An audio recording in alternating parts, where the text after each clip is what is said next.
શરૂ થાય, જેમ કે તું 13 વર્ષની ઉંમરથી પીરિયડ્સમાં થવાની ચાલુ થઈ, તો પહેલું અને બીજું વર્ષ જે હોય એની અંદર હોર્મોન્સ જસ્ટ ચેન્જ થયા છે, એટલે તમારી સાયકલ હજી પ્રોપર સેટ ના થઈ હોય. એટલે થઈ શકે કે તમારું દિવસો આગા પાછા થાય, લોહી કોઈ વખત વધારે આવે, કોઈ વખત ઓછા આવે. જેમ તારી પહેલા પેલી દીકરીએ પ્રશ્ન પૂછ્યો તો એને કેટલી વખત આવે છે કે દર 10 દિવસ મતલબ એક મહિનામાં 3 વખત પીરિયડ્સમાં થાય છે, અને એવું એને દર મહિને થાય છે.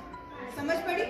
તો તારા હોર્મોન્સને તારે બેલેન્સ કરવા છે ને, તો સૌથી પહેલા ઇમોશનલ નહીં રહેવાનું, રડવાનું નહીં, દુઃખી નહીં થવાનું, ઝઘડો નહીં કરવાનો, ચીડચીડ નહીં કરવાની, કોઈ દુઃખ વધારે હોલ્ડ કરી નહીં રાખવાનું.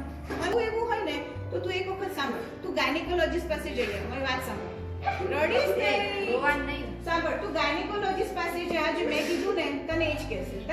તને કશું થયું જ નથી તો બેટા, તને કશું નથી થયું.